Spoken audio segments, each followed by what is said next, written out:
okay naman ang net. Medyo choppy, medyo lag kami dito sa part namin. Sabihin niyo na lang pagka choppy. So, internet connection naman.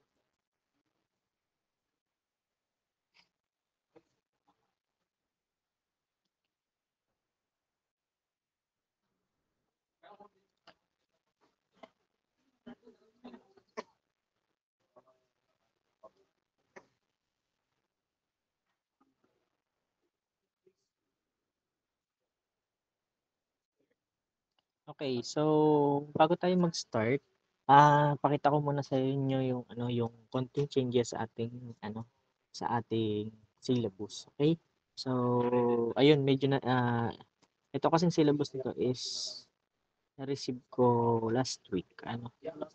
So, ayun. So, may mga konting pagbabago dito. Okay, so kung mapapansin natin dito sa ating assessment.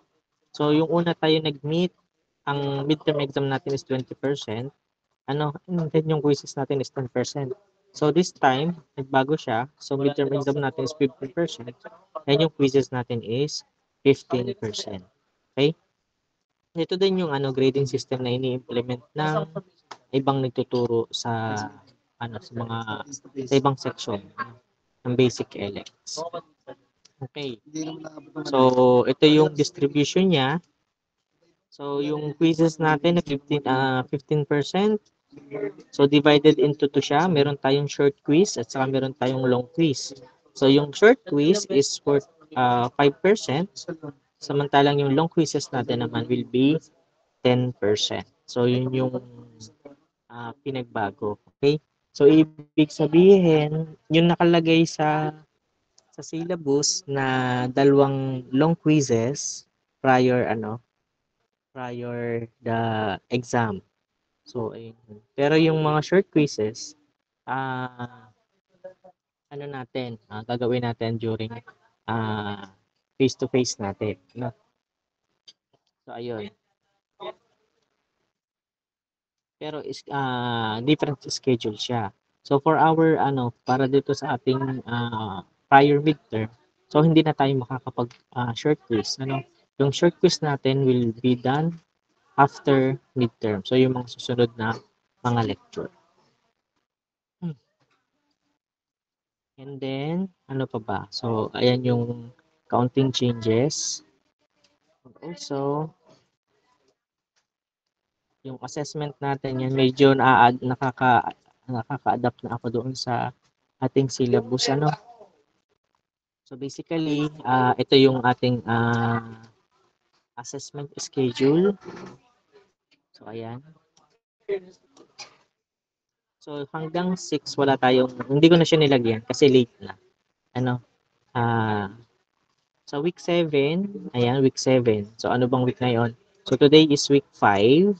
Next week is online tayo. And then, week 7, tayo ay mag-lolong quiz. Okay? And then, week 8, tayo ay magla-laboratory. And then, week 9, so yun na yung midterm exam ninyo. Okay? And then, after midterm, ito na siya. So, quizzes natin, laboratory, week 12. So, ibig sabihin, magkakameron tayo ng tatlong laboratory. So, isa, dalawa, tatlo. Okay, so tatlong laboratory. And then, so yung week 12 and week 16. So, sa week 13, so face-to-face tayo, magkakameron tayo ng short quiz. And then, week 15, magkakaroon tayo ng long quiz. So, ayun. So, basically, baka week 11, I don't know if I will give you another, dito. Hindi ko alam. Tingnan natin kasi kaka-midterm lang eh. Ka-midterm lang pero tingnan natin kung may mai-quiz na ako. So, magkukwis tayo dyan. Pero kung wala, hindi muna tayo magkukwis. Kaya, for the meantime, wala muna tayong ilalagay dyan. Okay, so, ayan. So, final exam will happen on 17. Okay? So, ayan. Yan yung mga assessment. Yan ang assessment schedule natin. Okay? So, do you have question?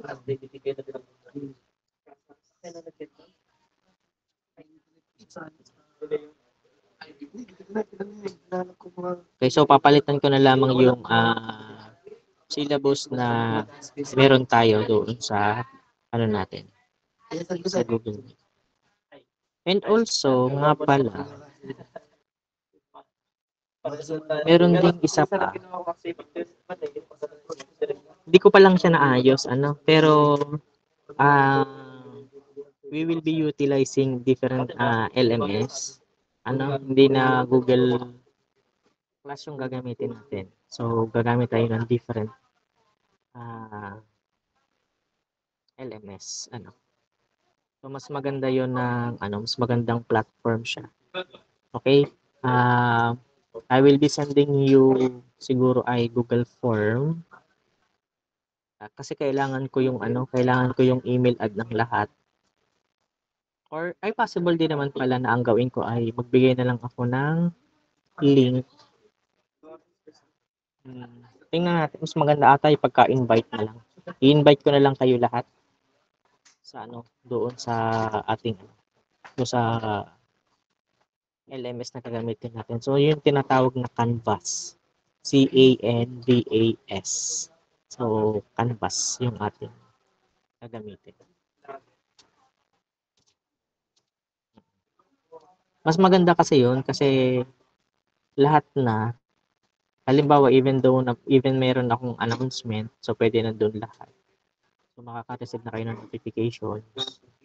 So, halimbawa may mga deadlines ng submissions, kayo ay manonotify na meron kayong kailangan i-submit or i-perform. So, same with pagka may online siya. So, ayun. Meron din siyang mobile app. May mobile app, meron siyang pwede din siyang on-site nyo or I mean online nyo i-open. So, ayun. Okay, so let's start. So today we will be discussing hindi na ako mag 36 43. So kompleto naman kayo. Okay, hindi na ako nag-attendance kasi mukha na kompleto kayo. Okay, so today our topic is about diode applications. Ito yung una sa mga diode applications.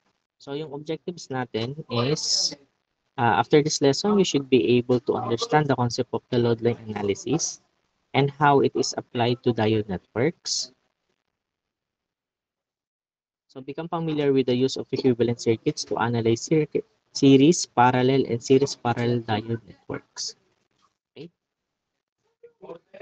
okay, so since meron na tayong idea kung paano nagwo-work ang isang diode, kung ano yung kanyang characteristic, okay, so this time pwede na tayong mag-analyze ng circuit.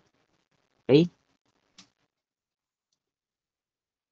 Okay, so if you still recall yung ating previous discussion, this is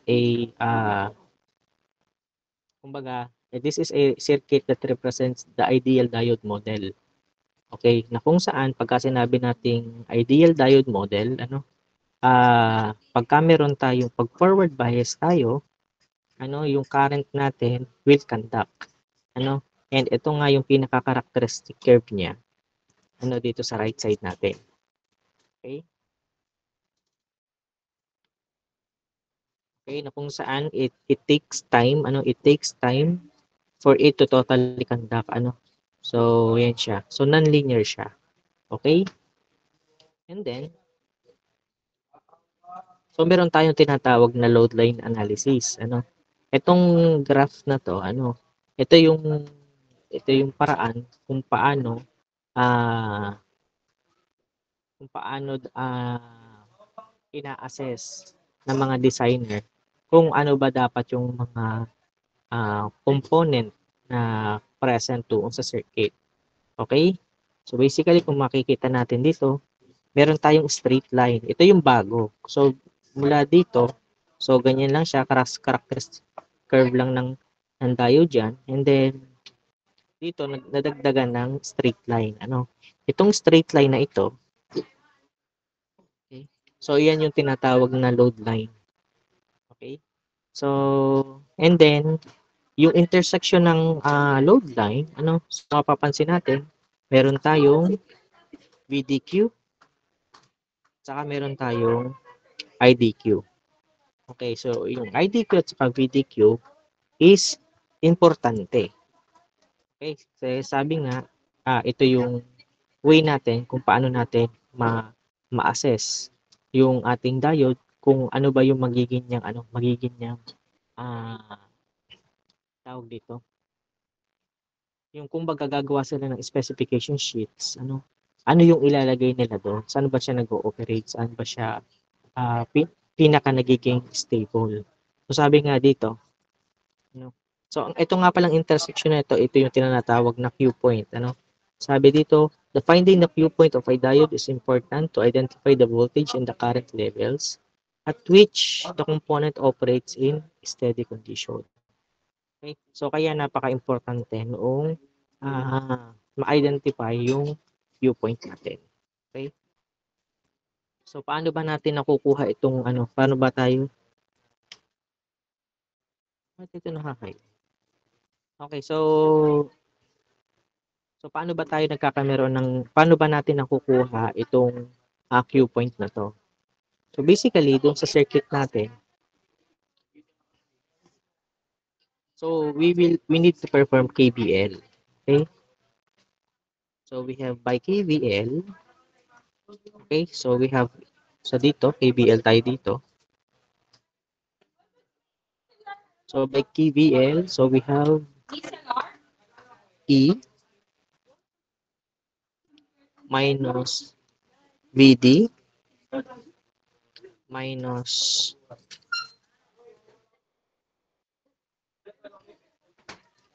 ID IDR is equal to 0. Okay? So maglalagay tayo ng condition. So if VD is equal to 0, therefore anong natin? So ito magiging E minus 0 minus IDR is equal to 0. Or simply, kung sosolve natin yung ID natin, so we have E over R. Okay? So makukuha natin tong equation na to. And then, if another condition, if ID naman. Kasi kailangan nating ma-plot yung straight line.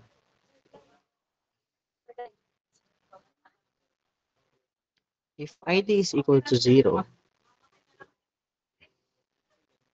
so we have E minus VD minus, so basically kung ID is 0 is, we have 0 na ito. Kasi 0 R siya, is equal to 0. Okay?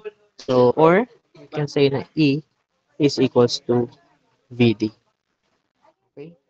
So, yun yung dalawang equation natin. And then, or simply, yan yung magre-represent sa value ng ID at saka ng E to different conditions. Sabi dito, sabi dito, if BD is equals to 0, so ang VD daw ay equals sa 0, so ibig sabihin, nandito lang siya. Okay? Ang ID daw is equals to E over R. So let's say ang E over R is somewhere here. Okay, so this is E over R. And then if ID naman daw is 0, so ito, kung ID is equal to 0, then E is equals to VD. Okay, so let's say ito nandito siya. Okay, so the next thing to do is to draw a straight line connecting those 2 points. Ayan. Oh, hindi pa nagtagma. So, Yan, assume na lang tayo na nandito siya. Oh, yan. Nandiyan siya. Okay. So, yan na yung straight line. So, in this intersection, ano natin, ito yung tinatawag na Q point. Okay? Ito yung Q point. And then, kailangan natin gawin is to trace yung itong X and Y niya. So, itong part na to, ito yung tinatawag na IDQ. Itong part na to, okay, so ito, sa baba, ito yung tinatawag na VDQ. Okay? So, itong mga parameters na to, kailangan natin gamitin para ma-compute natin yung values or yung mga different okay, mga values na kailangan nating ilagay doon sa circuit o yung ibang mga parameter. Okay. So, ayan, para mas maganda yung drawing natin, ito na siya. Okay? So, nung na-plot, ito na yung talagang mas accurate, mas tama, So, ayan na siya. So, meron tayong IDQ and VDQ. Okay? So, we have example here. Sabi dito, for the series diode configuration, determine VDQ and IDQ. Okay, so again, applying the ideal diode model. Okay? So, paano gagawin natin dyan? So, ano yung unang gagawin? So, dapat tayo ay mag-perform ng KBL. Again, KBL tayo. So, dito, KBL. So, uh, we have 10 volts minus VD minus ID IDR. Oh, so, sige. Lagyan natin yung value ng R. Ano yon? Chappy? Hello? Chappy din kayo. Hindi ko kayo maintindihan. Chappy ba ako? Hindi. Okay. BD. Ano yun?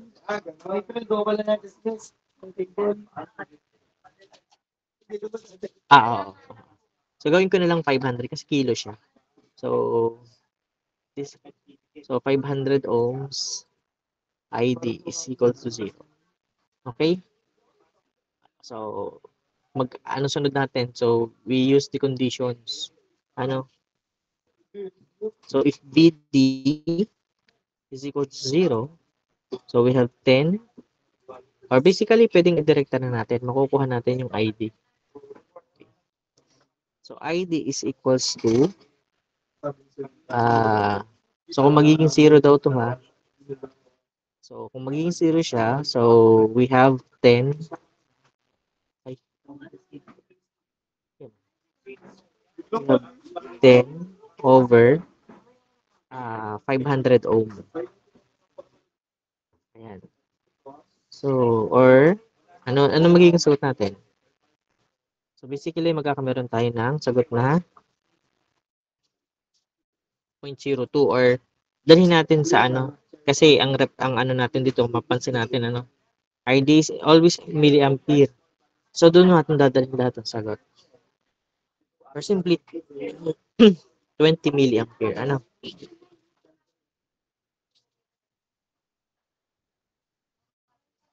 So, we have this ID is 20 milliampere. Okay.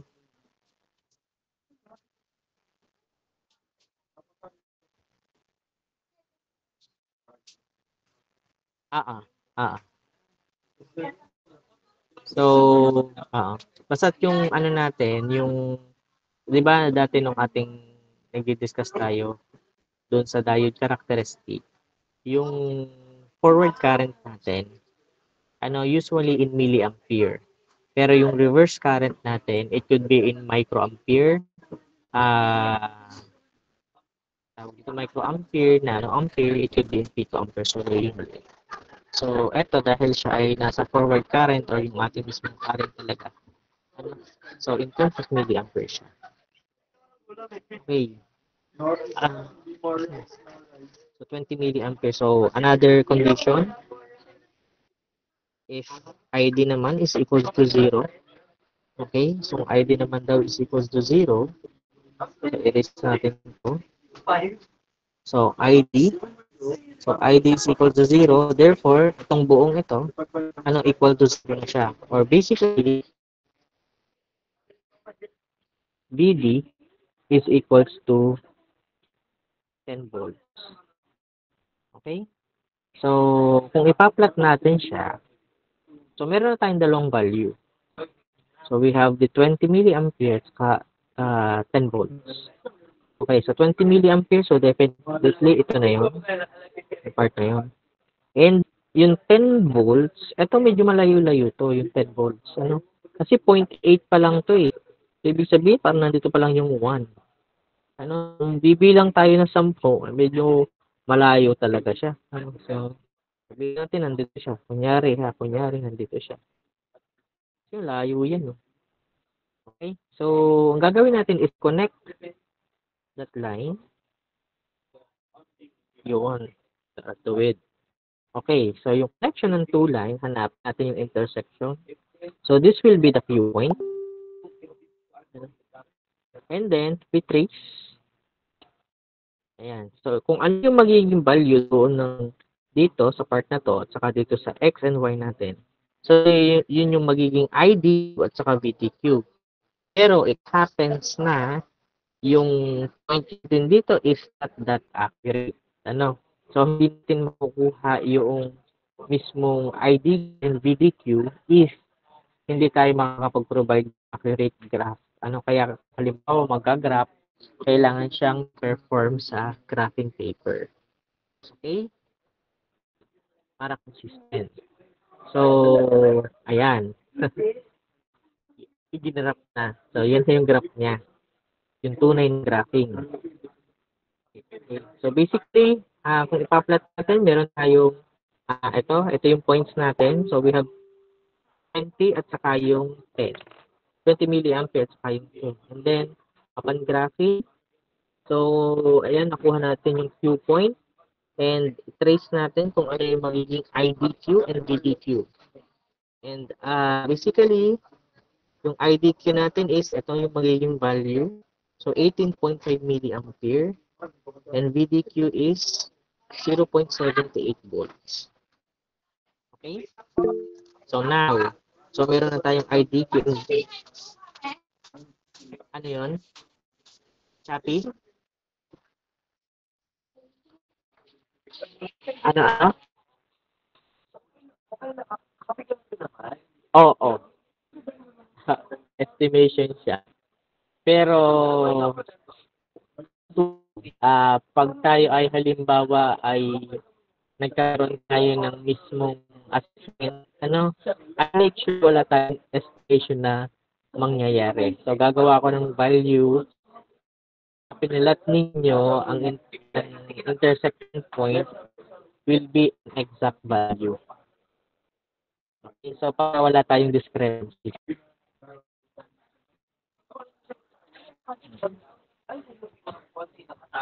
Okay. So, ayan.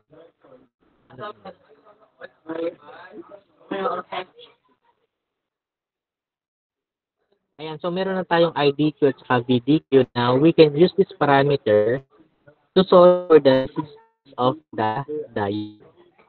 Okay. So, R is equals to VDQ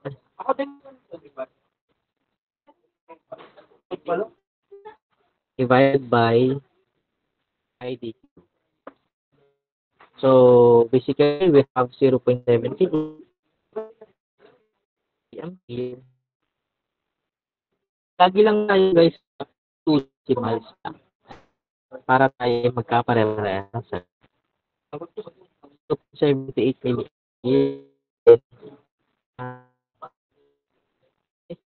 20 so 4 divided by 8.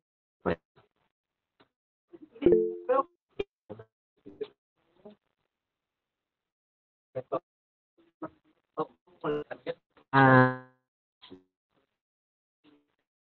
okay.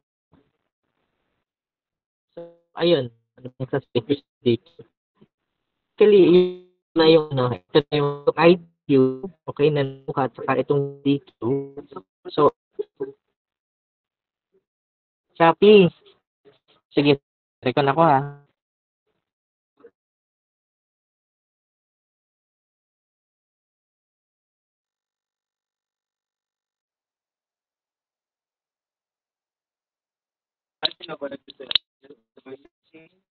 Shopee daw, sir.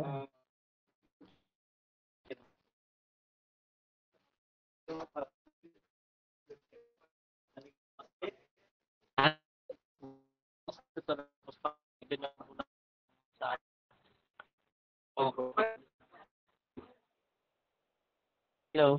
Check. Ngayon, sir. Okay. Shopee. Sige, wait lang.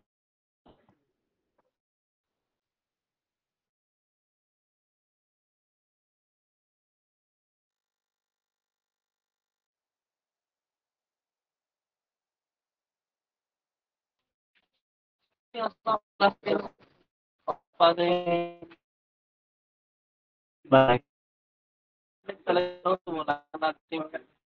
Kaya, okay.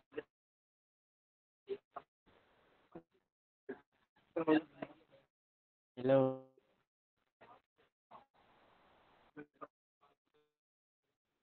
Check.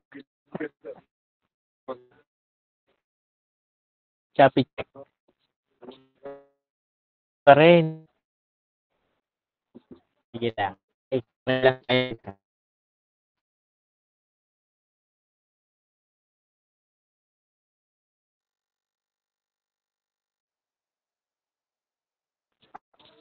Pero hindi ka masyado madami. 5 minutes long. Sir, kaya ako nga.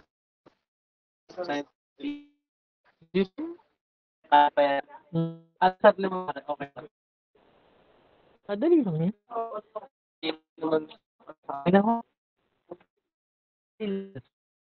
Siya, effective lang. Dali. Ulo mo. Carry yan.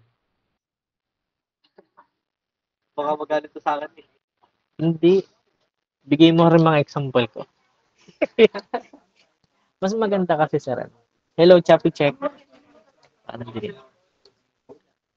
Hello. Okay na. Pero, mahal ba? Okay siya. Kita ba? Oo, kita naman. Hindi lagi naman yung full. Yung malapit sa router. Okay. So, balik tayo. So,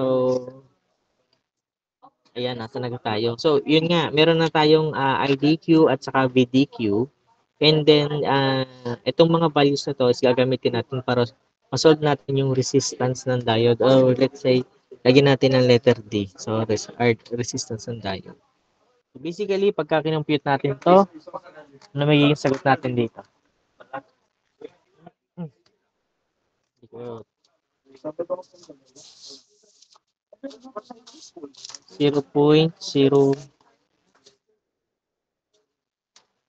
ganun kaliit?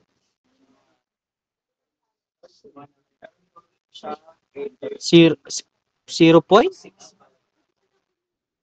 Milliampere to ha, milliampere. 42.16 po, sir. Ha? Milliampere to ha, itong 18.5. 42.16 po.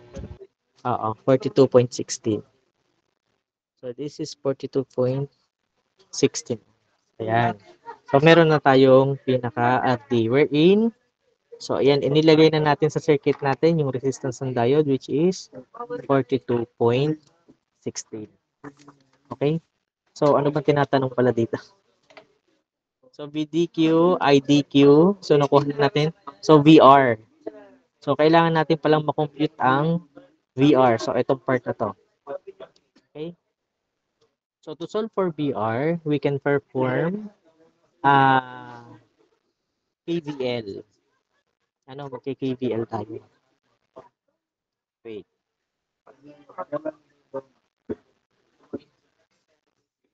Okay, sige. So, by KVL, so KVL tayo dito.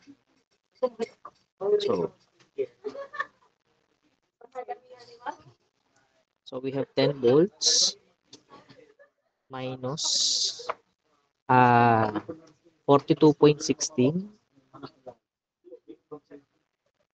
ID minus 500 I is equal to 0. Compute natin ID. So we have ID is equals to 10 volts over ano na to? 42.16 plus 500 ohm. Okay. So yung ID natin will be anong magiging ID natin?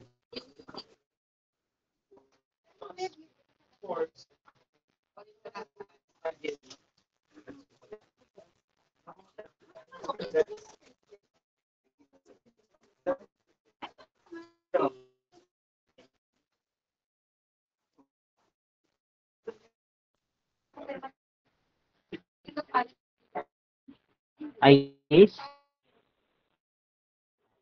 18.44 milliamperes po, sir.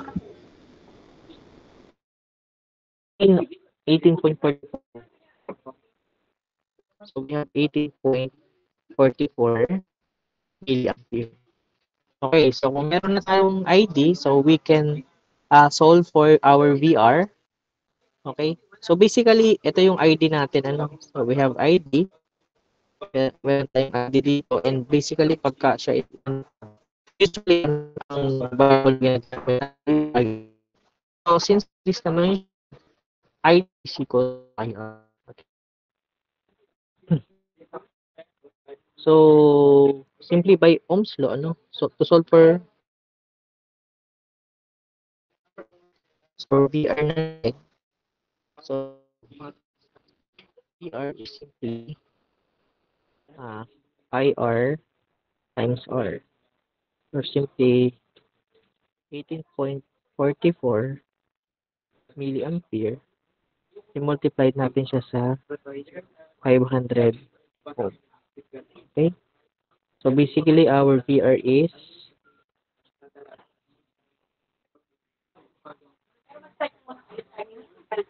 9.22 volts. So, yeah. Okay?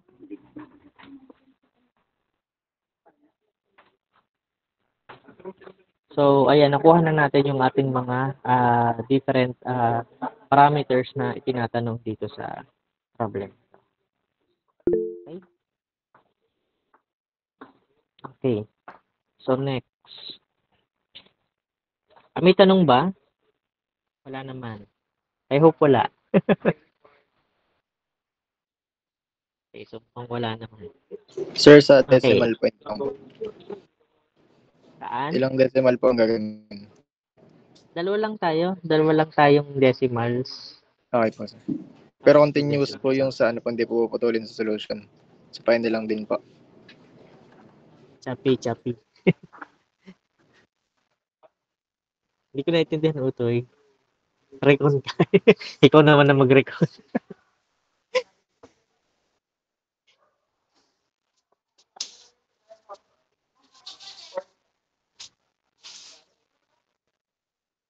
Yung continuous, huwag nasa calcu. Ganun ba? Yun ba yung concern? Hindi, ano na lang, ganun. Pwede naman. Hindi naman ako magmamali. Hindi ko naman kayo mamalian for a 0.01 discrepancy, ano. So, hindi naman ako magmamali. So, I always check din naman yung, yung flow ng solution. If the flow of solution is correct, then ay considerable yung mga discrepancy. So alam ko naman na may mga nag-i-store ng value, ano. So okay lang 'yan.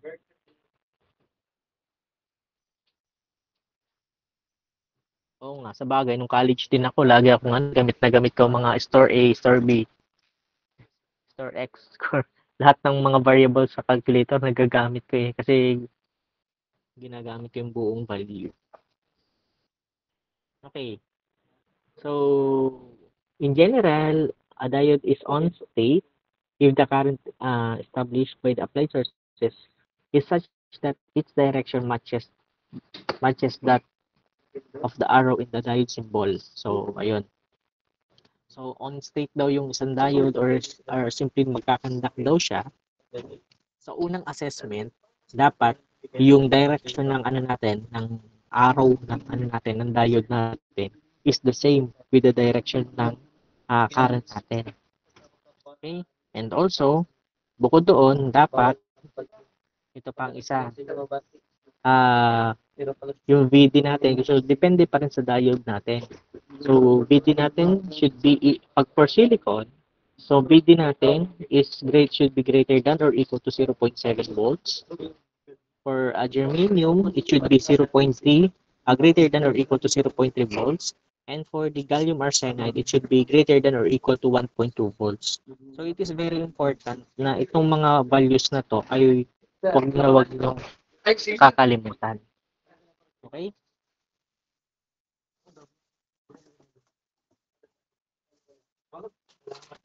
Okay, so sabi dito, if a diode is in on state, one can either place a 0.7 volts drop across the element or redraw the network with the VK equivalent circuit. Pagka sinabi natin VK, ano, it means it is the knee voltage. Ano, yung sa graph natin, inaano dati.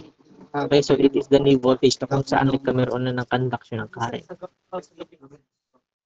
Okay, so etong taas, so for silicon,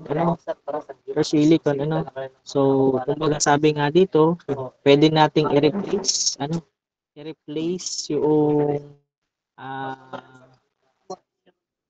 yung value, so na parang ganito, so kumbaga pwede natin maglagay tayo ng ganito, drop voltage, and then pwede tayo i-replace yung mismo circuit natin na katulad nito. Okay? So, ayan. During naman, so ito if ID is equal to 0, okay? So take note na pagka open yung current yung circuit natin, so ID is always 0. Okay? So ayan. So pagka sa ideal kasi pinagbabasihan lang natin is if forward bias, it will be conduct, so magko-connect tayo. And then if naman siya, if reverse bias naman siya, so hindi siya magkakandak, zero ang current natin, mag-open ang circuit natin. Okay?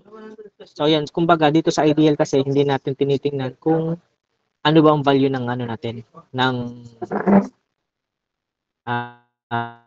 orientation. If it is along the current, yung symbol, then it will conduct. So yun lang yung pinangahawakan natin sa ideal diode model. Okay? So, ayun. So basically, okay, so meron tayo dito tatlong circuit. So pero pinaka-original circuit natin, itong isang itong part na to. Okay. So dito is meant palitan natin ng resistive component or a resistor, yung diode. And then, we assess yung bang direction ng current, yung arrow ng current is along with the orientation ng, pangit doon. So, along ba siya ng orientation ng So, i-replace yung ating diode ng katulad nito. So, ayan. So, lagyan natin siya ng 0.7 if silicon, 0.3 if germanium, and 1.2 if gallium arsenide. So, ayan. And then, we can perform the solving proper na. Okay. So, sabi dito, VD is equals to VK.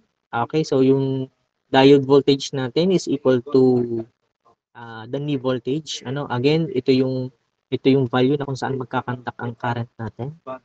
And VR is equal to E minus VK. So basically, kung tayo ay mag-KVL dito, okay, so we have E. So basically, meron tayong E.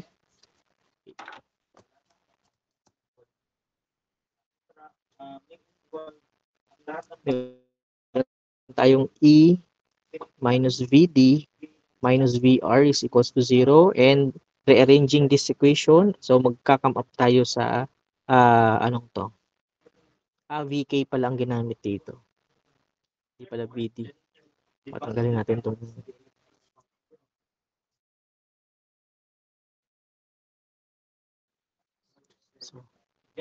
VK. So, E minus VK minus BR is equal to 0. So, basically, sige, natin. So, kung kunin natin yung VR, simply, we have E minus VK. So, doon lang galing yun. And then, ito namang ID, sabi ko nga kanina, so, yung ID is yung diode na dumaan sa current. Pero pag dumaan siya sa resistor, basically, nagiging IR siya. Pero, since series circuit tayo, we all know that ID is equals to IR. So, kung kukunin natin yung VR, so, yung IR, we can use the Ohm's law. Okay, so VR over R lang. Or kung ano man parameter ang kailangan natin dyan, kung ang nawawala man dyan ay VR, and meron naman tayong ID, and then, ayun, yung katulad ng ginawa natin dito sa previous example. Ano ba ginawa natin dito? So, ayan. So, IR times R lang. Ginawa natin. Okay.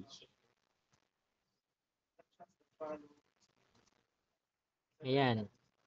Okay, so paano pag naman ang diode natin is opposing doon sa direction ng current natin. So again, we do the same procedure. So then we have the assessment here sa part na to. So kita natin yung orientation ng diode. So sumasalungat siya.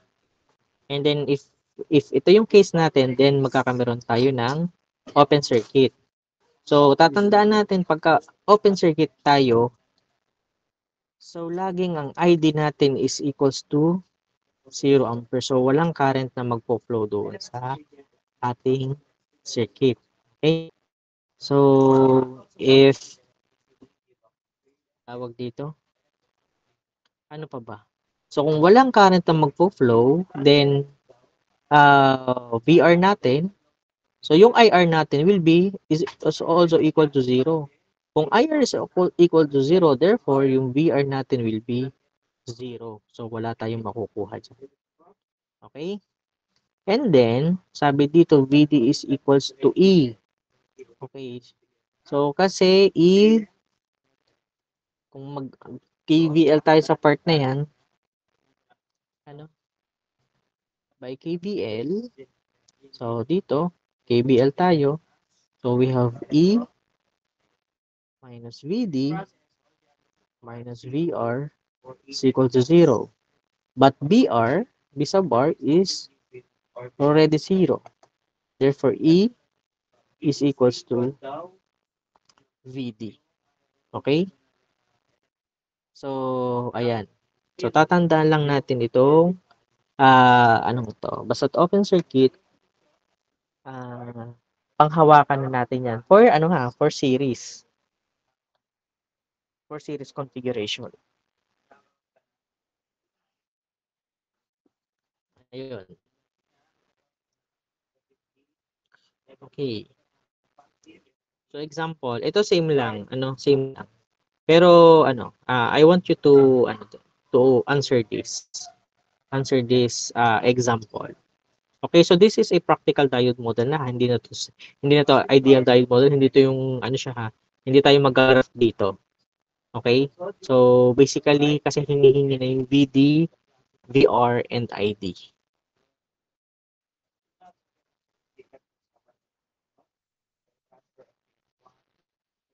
Or ako muna. Ako pala muna. Kasi meron naman dito for you.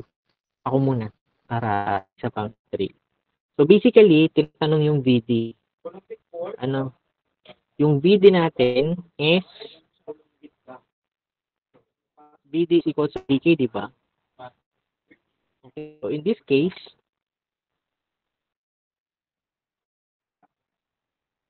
hindi 8 volts. Hindi tayo open circuit eh. Sa open circuit lang tayo nagkakameron ng ganung scenario. Okay? So VD is equals to VK. And VK, since meron tayong silicon, so basically, it is 0.7 volts. Okay? So ngayon, ano pa? So we have VR. Okay? So okay na yung okay na to. So VR naman. So for VR, we will perform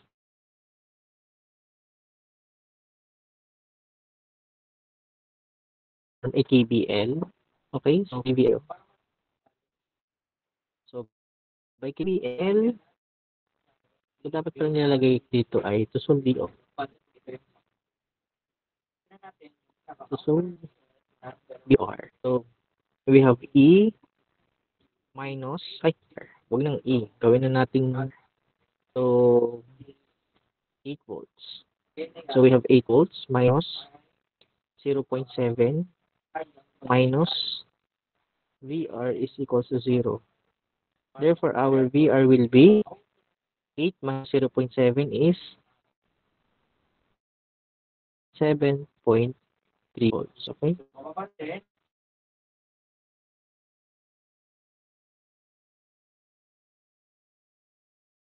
Okay. So, paano kaya natin kukunin ng ID? So, input. So, yan. Walang idea. So, to solve for ID, yan. Okay, so, pwede tayo mag-KVL. Pwede din naman tayong Ohm's law. Okay. So, mag-KVL muna tayo. So, by KVL, so we have 8 volts minus 0.7 minus ID are 2.2 kilo ohm. ID is equal to 0. Therefore, our ID is equal to 73 volts divided by 2.2 kilo. So, yung ID natin will be, tapos meron tayong VD, and then kulang na lang is ID.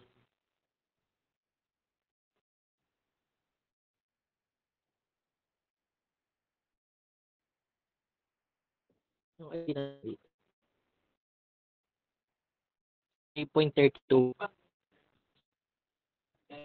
3.32 million yung ID natin. Using B. Basically, by Austin, since natin na ID is to R, so,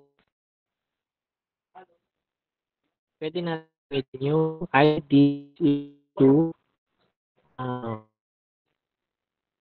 VR o VR or simply ang VR natin is 7.3 divided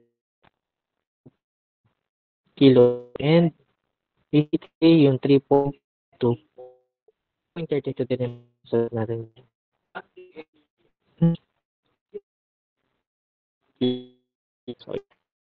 So, this is okay, so pwede naman ito. So, natin so nag-arrive din sa na equation. Sagot. Okay.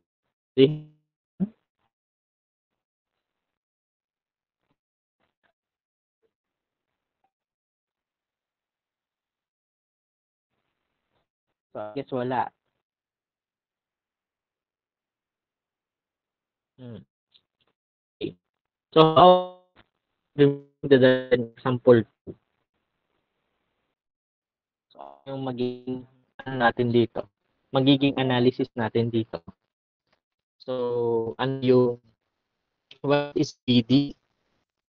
Okay, so it what is okay, so what is VR and what is our ID? So, may lumabas na. So,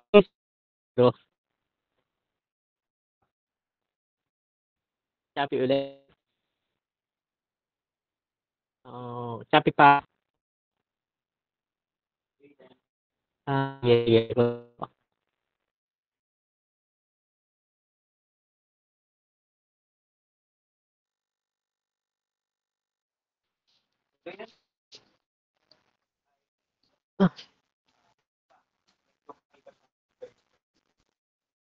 Copy.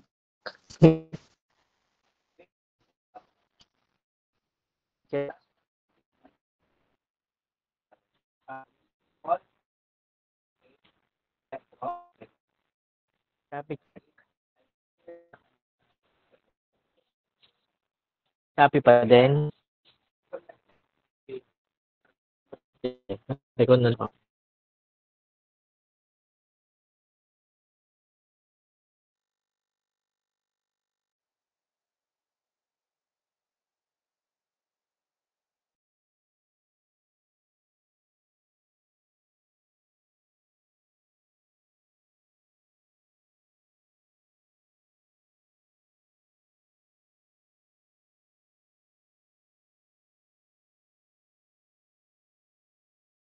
Copy.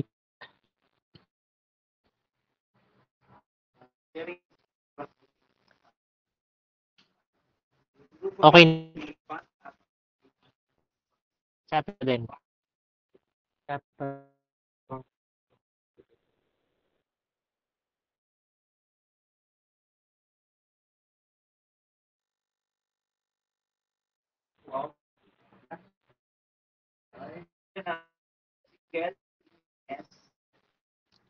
Hello.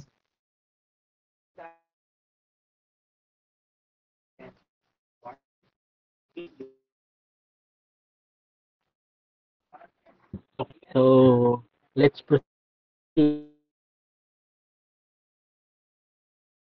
So, ayan. Na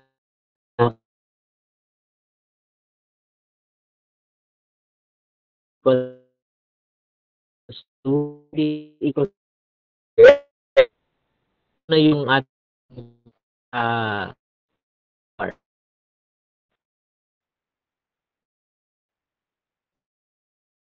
Yung VR natin. Zero.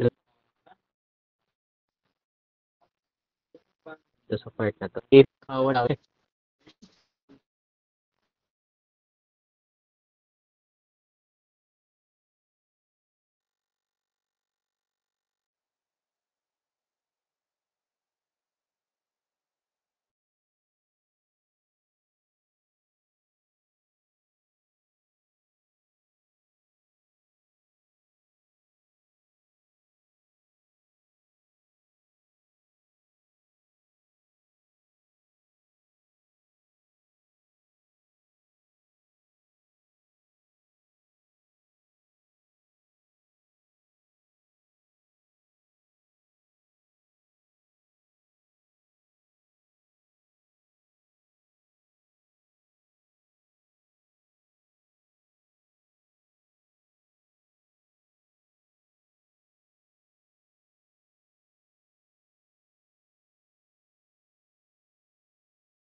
Hello? Kabalik ba ako?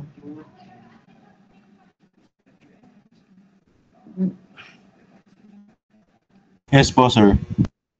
Ayun. Buti naman nakabalik na ako. Ay.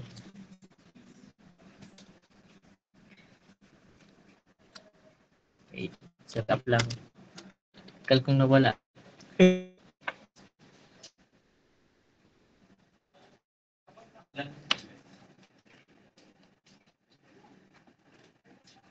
Baka ko pa natanggal kong headset ko.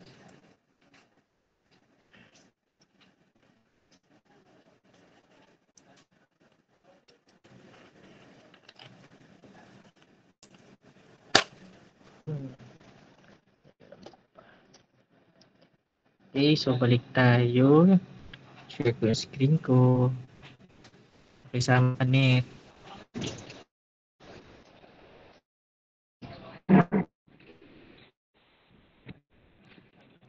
Okay. Ayan, ito tayo sa example 3.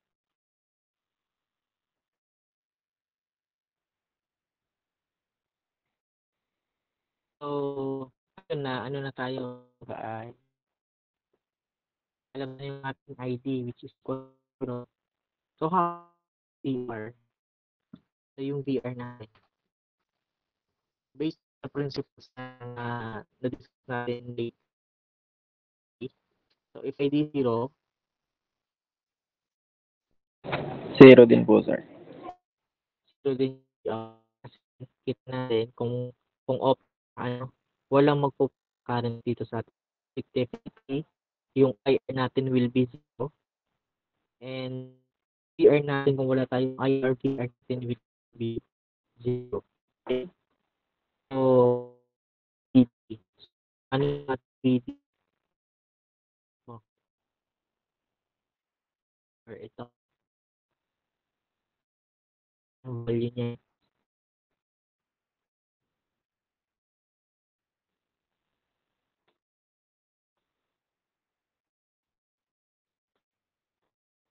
Okay? So by KVL, so kung magki-KVL tayo,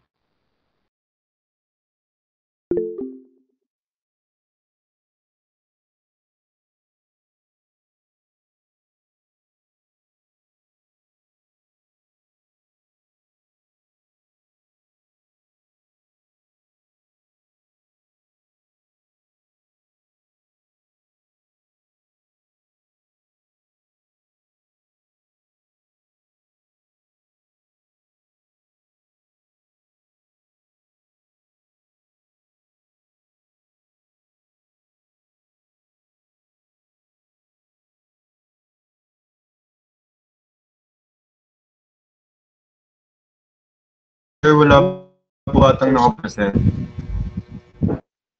share screen na ba? Ay, ba yan? Share screen na. Hindi nakikita. Hindi nakikita. Hindi nakikita. Wala po, sir. Hala.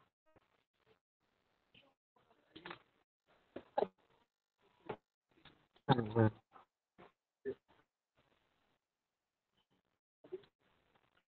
Ano ba yun?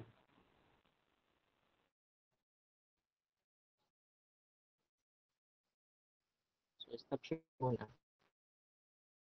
Share ko ulit.